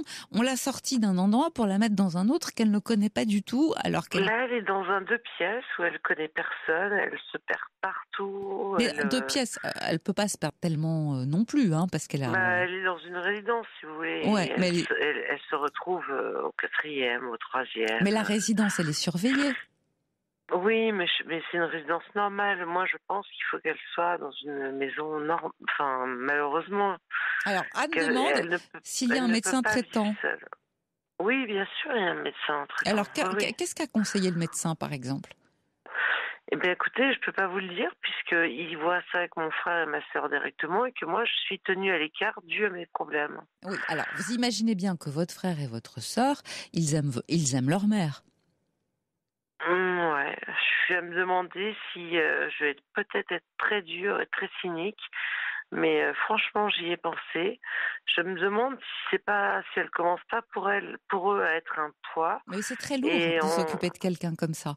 Vous savez, il faut bien voir. Attention, c'est pas juste une personne âgée, c'est une personne âgée qui souffre de troubles psychiques. C'est pas rien. Ouais, moi c'est pour ça que je pense que l'idéal serait qu'elle ait une maison à peu près agréable, sachant qu'elle est propriétaire de son appartement. Et moi c'est ce que je dis à ma sœur et à mon frère, à ce moment-là, vendons l'appartement et qu'elle puisse au moins vivre 4-5 ans dans une maison correcte, entourée de gens. Mais je crois que vous n'êtes pas du tout au fait de la situation. Je crois que vous ne vous rendez pas compte de ce qui va arriver et des années à venir.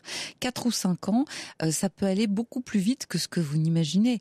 On perd assez vite ses repères spatio-temporels. Elle va plus savoir quel jour on est. Elle va plus être capable. Si votre sœur est curatrice, c'est qu'elle n'est pas capable de veiller elle-même sur ses propres intérêts. Donc vous savez bien que c'est un juge qui met sous curatelle pour que un juge prenne cette décision, c'est que la personne présente des vrais troubles, parce que ce sont 2 médecins qui attestent de troubles psychiques, Margot. Là, je crois que vous n'êtes pas dans la réalité. Je suis désolée de vous le dire, hein, vous n'êtes pas dans la réalité, donc c'est pas évident d'avoir une vision de la situation. Alors, j'entends aussi votre souci. Vous avez dit à plusieurs reprises, mon frère m'a dit que c'était ma dernière chance pour m'en sortir, que sinon j'aurais plus de logement. Donc vous auriez bien aimé habiter avec votre maman, parce que c'était aussi une façon pour vous d'avoir un toit. Tout le monde, si vous, c'est-à-dire que vous aviez un toit au-dessus de votre tête. Mais c'est pas une. Surtout, je pouvais prendre en charge ma mère. Non, vous pouvez pas la prendre en charge. Vous oubliez que vous pouvez la prendre en charge, et je crois pas que ce soit une bonne idée dans l'état dans lequel vous êtes, vous d'un côté, elle de l'autre, que vous cohabitiez ensemble. Je pense que là, c'était juste la fin des haricots. Je pense que c'est tout sauf une bonne idée. Alors vous proposez quoi ? Je trouve que la décision de votre sœur et de votre frère, ok, ils vous ont pas demandé. Moi, je crois que surtout le problème, il est là. C'est que vous pourriez dire, vous m'avez pas demandé, vous ne m'en parlez pas. Mais c'est aussi ma maman. Alors, bien sûr, c'est vous qui prenez les décisions parce que peut-être que vous estimez que je suis dans un moment plus fragile et que c'est vous qui prenez tout en charge. Mais ça me ferait quand même très plaisir que vous me teniez au courant de la situation. Oui, sauf que moi, Caroline, je lui ai dit en disant, vous avez un devoir de m'avertir, vous voyez ? Un devoir. Si vous le prenez comme ça, je crois qu'ils vont pas participer. Vous savez, dès lors qu'on reproche quelque pourquoi chose. Je serais toujours dans une situation basse face à des gens qui. Non mais j'entends ce que vous dites. Encore une fois. Vous comprenez ou pas ce que je veux dire ? Très bien, très bien. Mais je pense aussi que vous êtes encore vous-même sous médicaments, que vous avez certainement eu des petits soucis d'addiction et que ça doit pas. Ben voilà. Donc tout ça fait que ce sont eux qui sont obligés de prendre les décisions. Mais que vous soyez au courant, c'est normal. Que vous soyez au courant, on doit vous tenir au courant.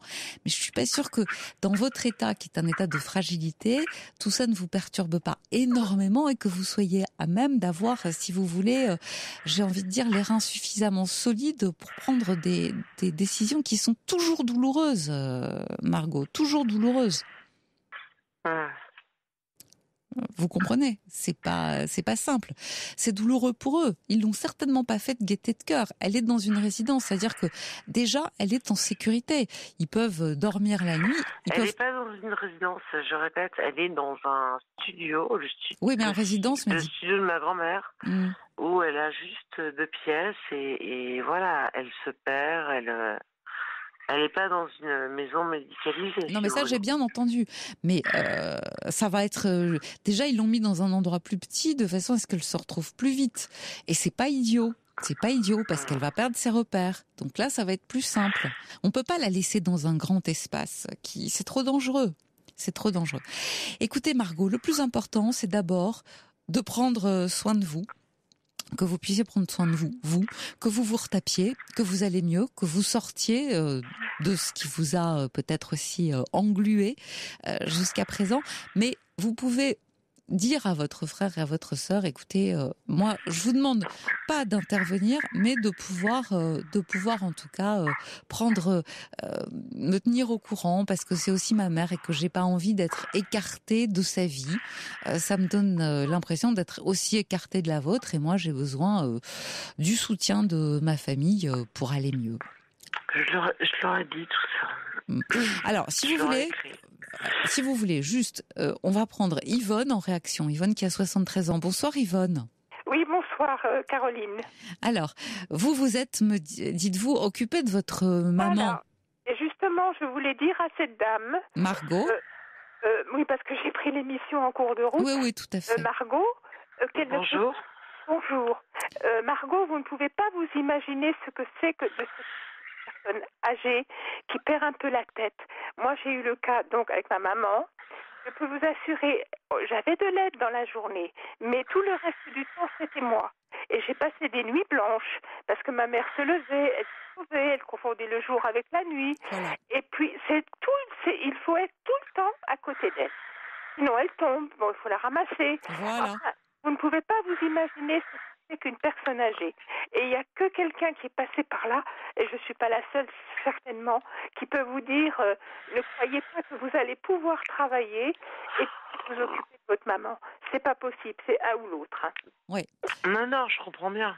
Oui. C'est pour ça que je dis que malgré tout, il y aurait les aides. Non, mais les aides, c'est quelques heures, c'est à peine, Margot. Quelques heures, oui. Non, c'est pas assez. Et qui devait l'aider quand je m'absentais.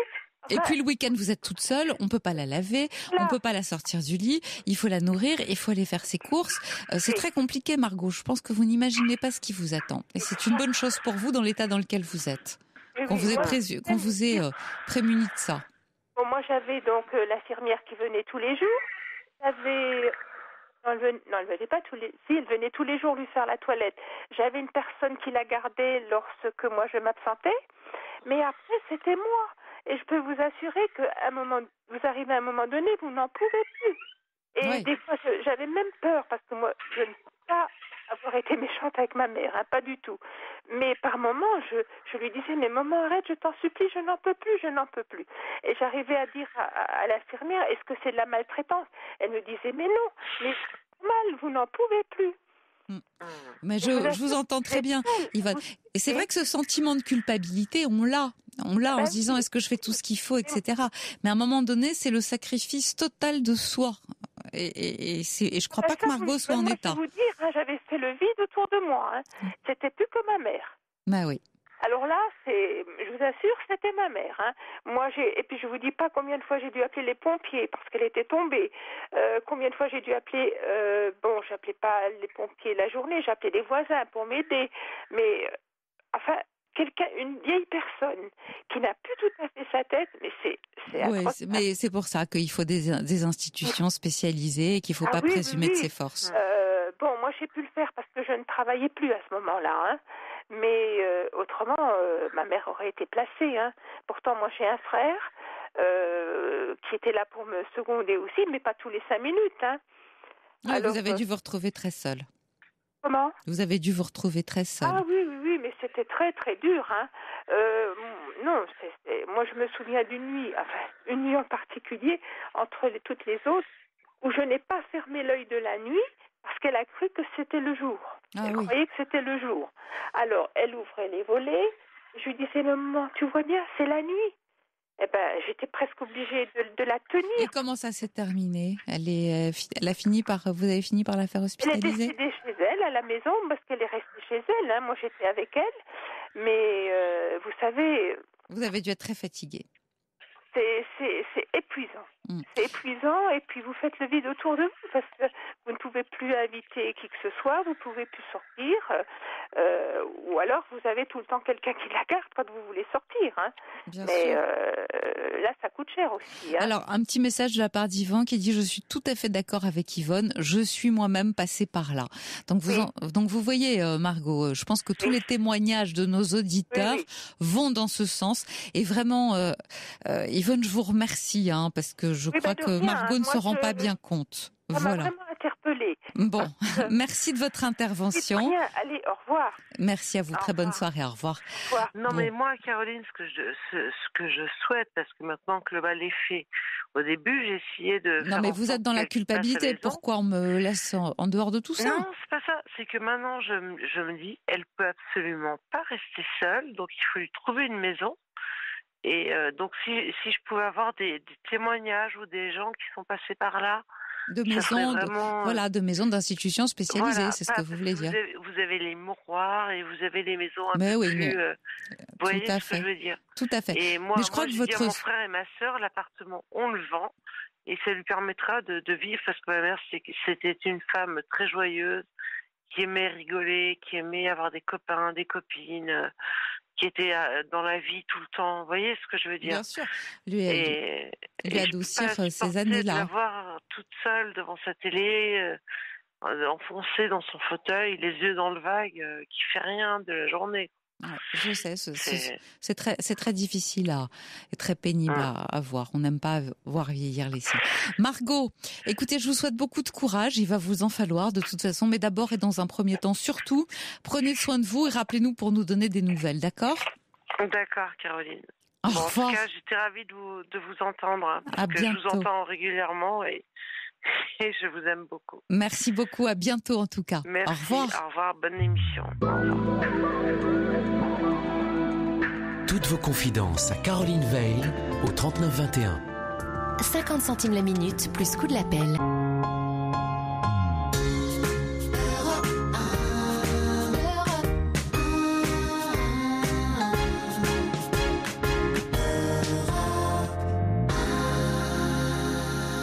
Et c'est Sylvie qui est avec nous maintenant. Bonsoir Sylvie. Bonsoir. Caroline. Bonsoir. Caroline. Non, mais il y a beaucoup de Caroline. Voilà, c'est l'une d'elles. Donc comme ça, Voilà, vous êtes sûr de ne pas vous tromper. Oui, j'étais un peu perdue parce que le week-end, il y avait aussi Sophie Peters qui est en vacances là. Ah, elle est en vacances. Ah, d'accord. Voilà, c'est chacun son tour. Oui, et puis il y a chacune qui est adaptée à moi en plus.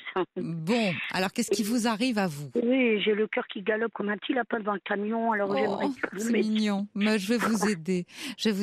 Alors vous vouliez me parler de votre calandre arrivé sur moi. Ouais.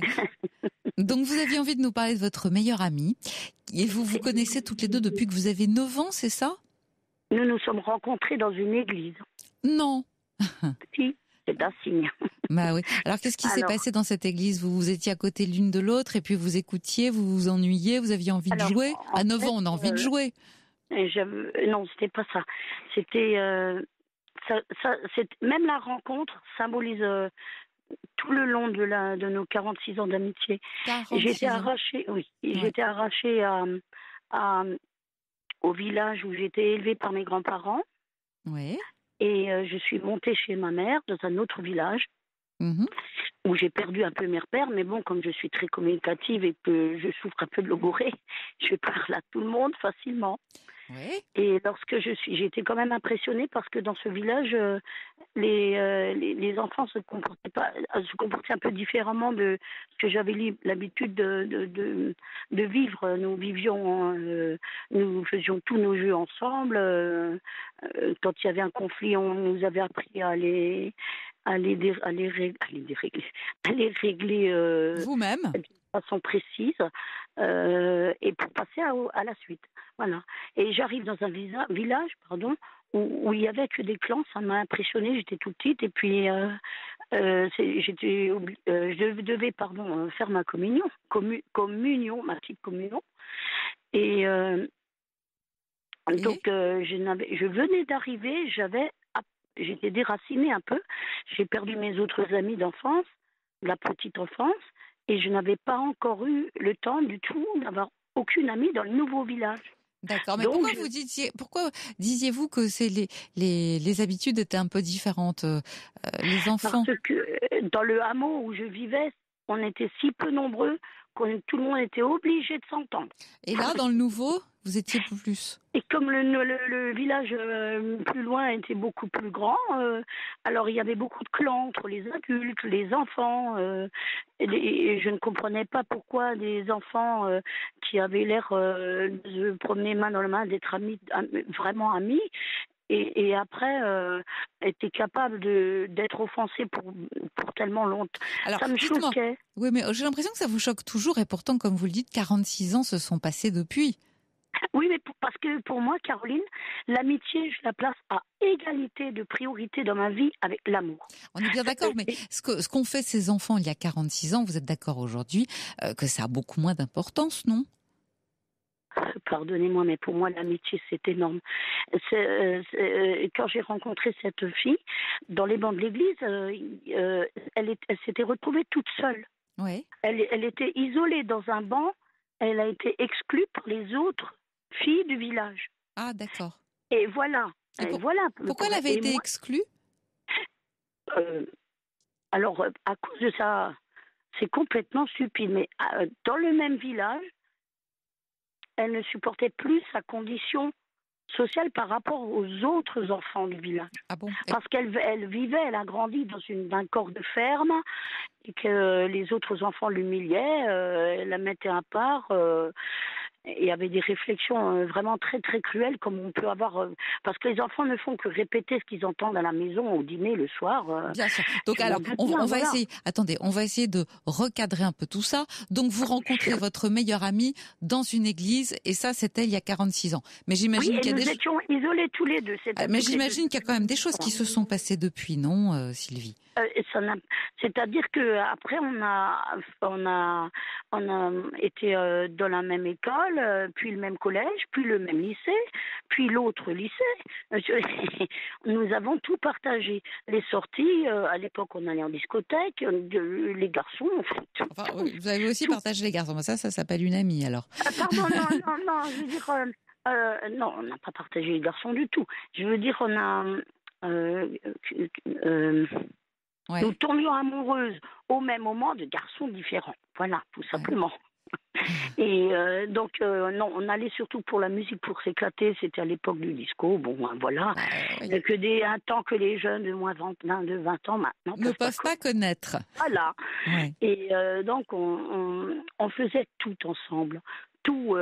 Et alors, elle est devenue mon modèle, mon référent, ma sœur, que j'aurais toujours voulu avoir. Ah bah vous êtes très proches, vous deviez être très liés si vous avez connu tout ça et toute petite. Nous avons une amitié extrêmement forte qui dure depuis 46 ans maintenant. Alors est-ce que vous avez eu une vie de famille depuis? Est-ce que vous avez eu un compagnon, un mari, que sais-je? J'ai un compagnon en or. Ouais. Qui ne ressemble pas aux autres hommes. Il est un peu spécial. Il a un point commun avec ma meilleure amie. Ah. Oui, il a plusieurs points communs, mais le point commun le plus fascinant, c'est qu'il est mon opposé et il est complémentaire. Bon. Donc, ma meilleure amie est totalement à l'opposé de mon tempérament, mon compagnon aussi, et je suis attirée par des gens qui me fascinent parce qu'ils ne me ressemblent pas du tout. D'accord. Et j'ai besoin de percer à jour les gens. Bon, alors, ça fait combien de temps que vous êtes ensemble, tous les deux, votre compagnon et vous? Ah, lui, en janvier 87, le 7 janvier 87. 87, j'ai bien entendu. Oui, 1987, ça fait... Bon, ça fait 20 ans. Ouais, 30 ans. 87, ça fait 30 ans. Oui, je vous ai dit, je suis fidèle. On a 46 ans avec Marianne, 37 ans avec Bernard. Bon, eh ben écoutez, ça nous fait Marianne, Bernard. Elle-même, Marianne, qu'est-ce qu'elle a vécu? Alors, Marianne, je n'arrive plus à comprendre. Je vous ai appelé ce soir pour que vous m'aidiez.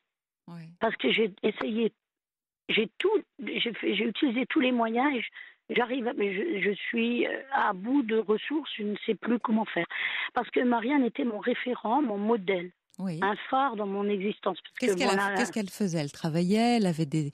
oui, alors elle a mené sa vie, elle a construit sa vie, elle a réalisé des choses intéressantes. C'est une esthète, elle est une grande amoureuse des arts. Nous nous complétons parce que nous avons des préférences pour des arts différents. Voilà, c'est la peinture, moi l'écriture. On se comprend, on en débattait souvent. Alors je suis très triste parce que je dois tout mettre au passé ce soir depuis quelques jours. Parce qu'il s'est passé un événement, mais vraiment d'une violence inouïe et d'une manière très brutale. Et c'est un événement auquel je me serais attendue de ma part, vis-à-vis de moi, mais jamais. Qu'est-ce qui s'est passé, Sylvie? Mais... Qu'est-ce qui s'est passé? Sylvie, vous êtes là? Ah, j'entends que vous êtes très émue. Oui. Elle a fait une bêtise, comme on dit. Je n'appellerai pas ça une bêtise parce que je porte jamais de jugement de valeur sur qui que ce soit. Non, mais... Je peux comprendre. Je peux comprendre qu'un individu, que chacun d'entre nous a un seuil. Ma mère me l'avait appris. On a tous notre seuil de douleur, de souffrance et de supportabilité. On ne peut pas commencer à faire une échelle de comparaison d'un individu à l'autre, selon moi. selon moi. Mais quand on commet ce genre d'acte, entre guillemets, une tentative de suicide, pour nos auditeurs, pour l'appeler comme ça, vous êtes d'accord avec moi, c'est que on ne va pas bien, qu'on se sent très perdu ou qu'on vient d'avoir un choc terrible.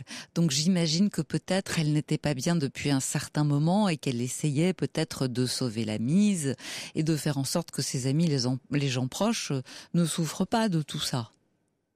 Je pense que c'est... Oui, elle vous avait parlé de quelque chose ?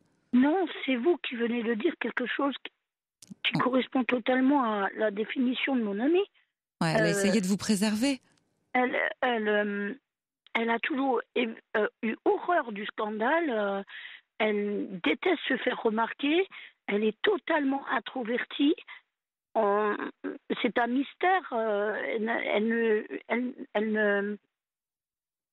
Elle ne se livre pas beaucoup. Elle ne dit rien d'elle. Très peu. À moi. Et encore, on n'avait pas besoin de se parler beaucoup. Pourtant, je suis très bavarde. Oui, j'entends, mais vous êtes joyeuse en même temps. Mais j'entends que vous êtes au fond très très inquiète parce que ce que j'entends dans votre voix, c'est est-ce qu'elle va recommencer ? Voilà, c'est ça votre souci aujourd'hui. Pas seulement. Elle me dit elle est persuadée que personne ne peut rien pour elle. Elle a été hospitalisée parce que elle a été. Je veux dire la manière dont elle a procédé, pour moi, c'est un peu symbolique. Au lieu de prendre des antidépresseurs, je sais pas, des cachets comme d'autres prennent pour s'endormir. Oui. Elle n'a pas pris ça. Elle a pris des cachets qui sont pour le cœur. Et pour moi, c'est comme si elle avait voulu stopper net la grande aiguille de l'horloge du cœur. Mais bien sûr, c'est ultra symbolique pour moi. Ouais. Alors écoutez, vous ne savez pas pourquoi elle a fait ça. Bien sûr, elle doit avoir des raisons. Mais aujourd'hui, elle parle le langage de la déprime. Donc, j'imagine qu'elle a dû être hospitalisée à la suite de sa tentative de suicide. Et toutes les personnes qui passent par cet état de dépression ne voient aucune issue à leurs problèmes. Et c'est bien normal parce que c'est le propre de la dépression, c'est d'être dans un tunnel noir et de ne pas voir le bout. Mais c'est exactement ce que je lui ai dit. Elle est dans le guidon. Elle ne peut pas voir, c'est pas possible. Voilà. Et je lui ai dit, écoute, je suis passée par là. Je suis passée par un burn-out, plus 2 autres dépressions.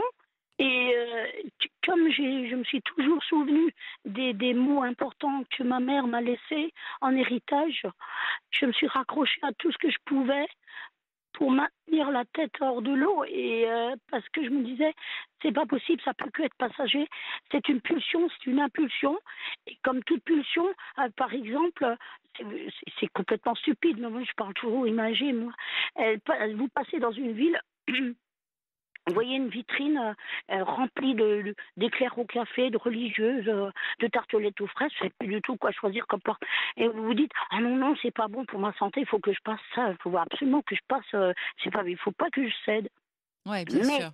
La pulsion, elle est là. La pulsion, elle est là. Mais surtout, moi, ce que je veux vous dire, et si vous êtes passé par là, vous devez le savoir mieux que quiconque, c'est que quand on est dans cet état de dépression, on n'en voit pas le bout. Mais on sort de cette dépression parce que précisément quand on se trouve dans un hôpital et qu'on prend les bonnes molécules et qu'on a un traitement adapté, tout simplement, on sort de sa dépression et on va mieux. Et on a envie de vivre. On n'a plus envie de s'arrêter là.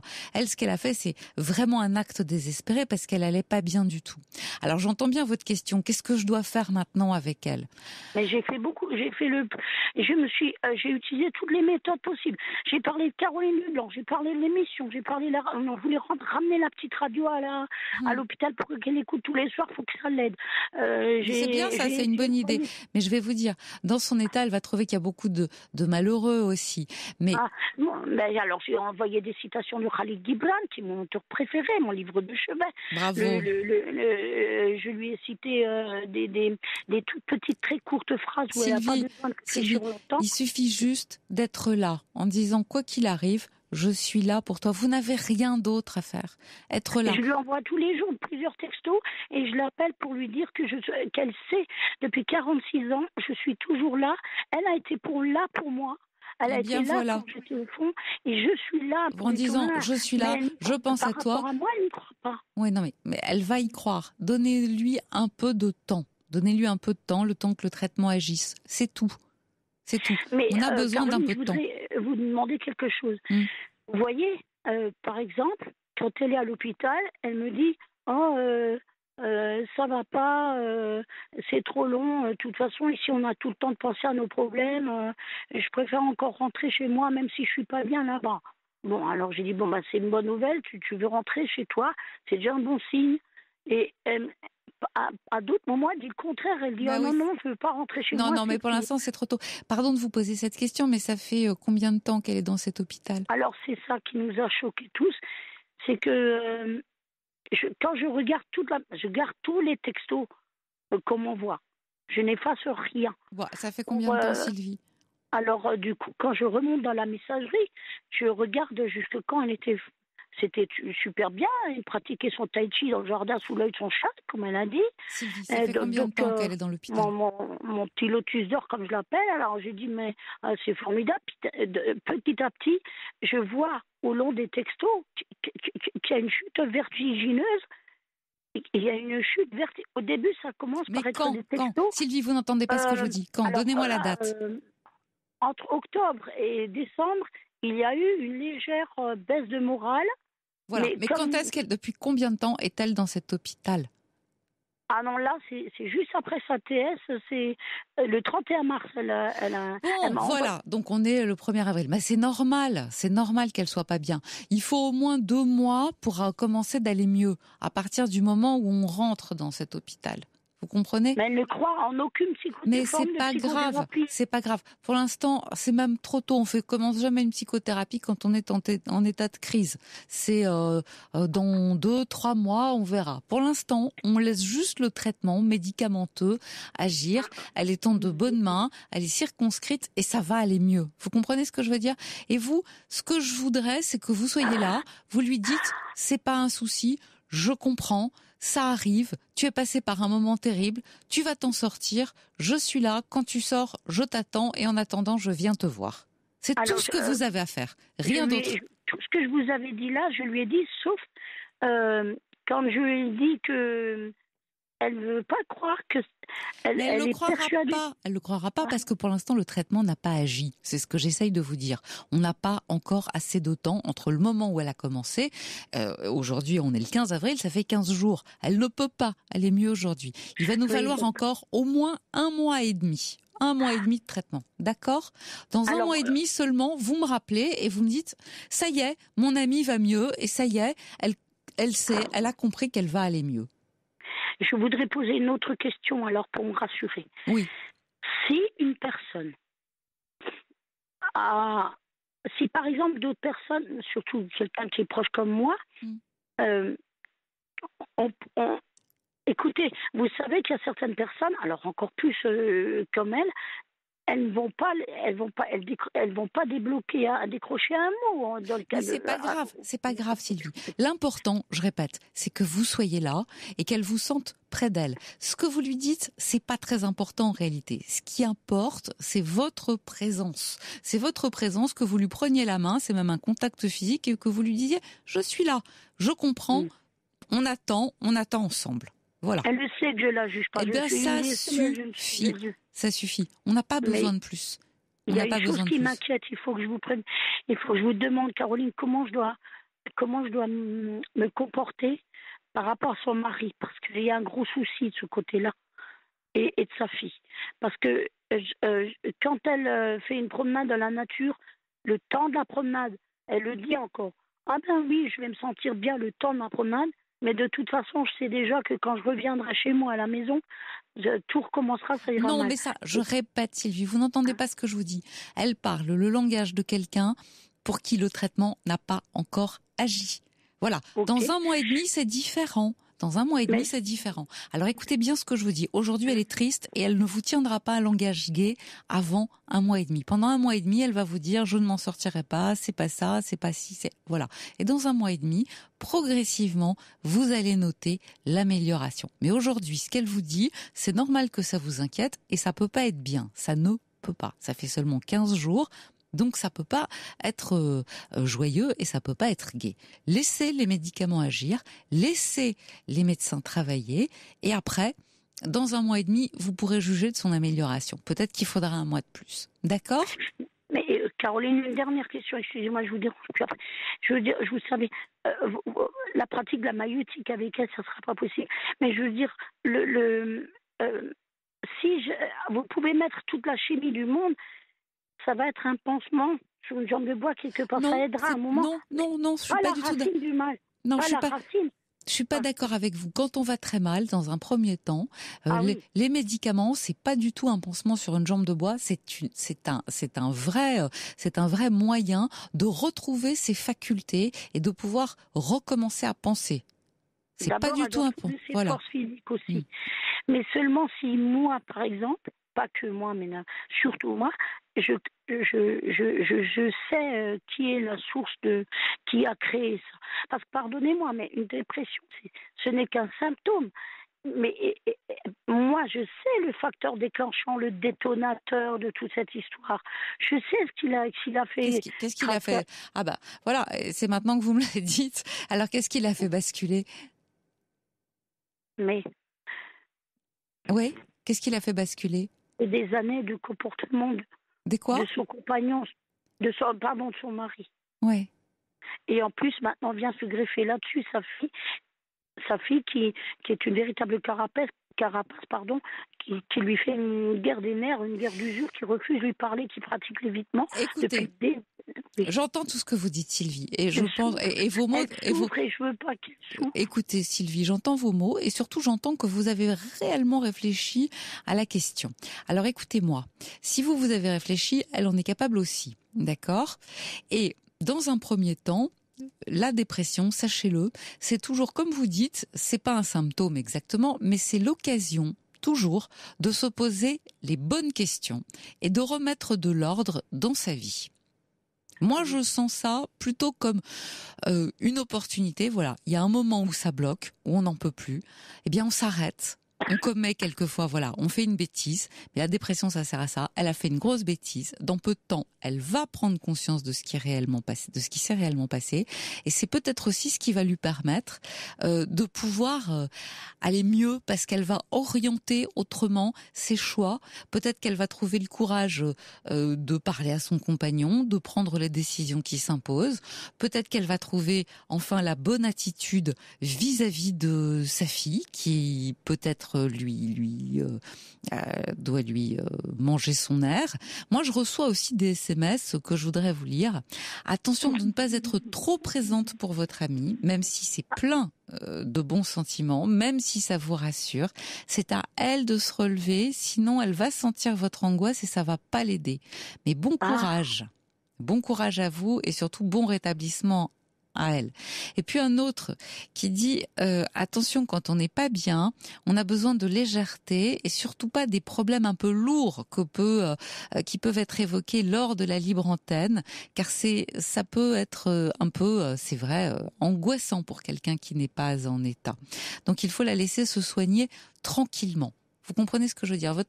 Votre amie, elle a besoin de se récupérer dans la quiétude et dans le calme. Donc, mais elle se sent déjà isolée. Oui, d'accord, mais c'est pas avec la petite radio où les autres vont vous parler. Vous comprenez ce que je veux dire ? Elle a besoin peut-être de musique, elle a besoin de chansons, elle a besoin d'histoires qui vont la distraire. Elle n'a plus goût à rien. Elle a pas envie. Elle ne trouve plus aucun plaisir à rien. C'est ce qu'elle m'a dit. Ouais. C'est ce que je pense. Aujourd'hui, c'est ce que j'essaye de vous expliquer depuis tout à l'heure. Quand on est déprimé, on n'a envie de rien, on n'a aucun plaisir dans la vie et on se demande quand ça va s'arrêter et on pense surtout que ça ne va jamais s'arrêter et qu'on va rester en permanence comme ça. C'est ça la dépression. C'est pas un symptôme d'ailleurs. Le symptôme, c'est, on en parlait tout à l'heure avec une autre auditrice en début d'émission. Le premier symptôme, c'est qu'on n'a plus aucune volonté, mais on peut tout simplement plus affronter le quotidien. Le moindre des actes pèse. On est sans force, on est sans ressources. Je veux dire, quand on est dans cet état-là, alors forcément, on pense aux solutions extrêmes, c'est-à-dire j'ai envie d'en finir, j'ai envie que ça s'arrête, et pas forcément d'ailleurs Je dirais que dans son cas, elle a vraiment voulu que sa vie s'arrête, vous voyez. Mais au moins, ça a le mérite d'être clair. La bonne nouvelle, c'est que la dépression, c'est une maladie. Et que qui dit maladie, dit soin et dit médicament. Et que donc, on peut en guérir. On en guérit. Et il y a des traitements aujourd'hui qui sont des traitements formidables. C'est pour ça que je vous demande de faire un peu confiance, mais surtout pour que les traitements, vous savez mieux que personne, quand vous prenez un traitement parce que vous êtes malade, il faut au moins laisser au médicament le temps de s'installer. Et ce qu'on va lui donner comme médicament, ça prend du temps pour que le traitement agisse. Voilà, il faut au moins compter 1 mois et demi pour qu'il y ait un vrai effet et qu'on puisse voir éventuellement une première amélioration. C'est pour ça que tout ce qu'elle peut vous dire aujourd'hui, ça n'a pas d'importance. Vous ne devez pas en tenir compte et vous ne devez pas vous inquiéter pour ça. Ce qui est beaucoup plus important, c'est ce qu'elle va vous dire dans 2 mois. Et pour l'instant, on n'en est pas là. Dans 2 mois, là, vous pourrez dire, bon, et vous verrez d'ailleurs qu'elle vous tiendra pas du tout le même langage. Et encore une fois, je répète, une dépression, c'est souvent une occasion de réorienter sa vie, de prendre des décisions. Je l'ai vu pour moi-même. Bah alors ? Oui, mais c'est-à-dire que j'ai préféré le soin par la parole. J'ai vraiment je me suis choisie, j'ai fait une psychothérapie parce que voilà, mais quelquefois, mais on a besoin des deux. En ce moment, votre amie, elle a besoin des deux. Sylvie, je vous souhaite bon courage. Je croise les doigts pour que votre amie aille mieux et que vous nous rappeliez pour nous donner des bonnes nouvelles, d'accord ? Oui, d'accord, merci. Au revoir, Sylvie.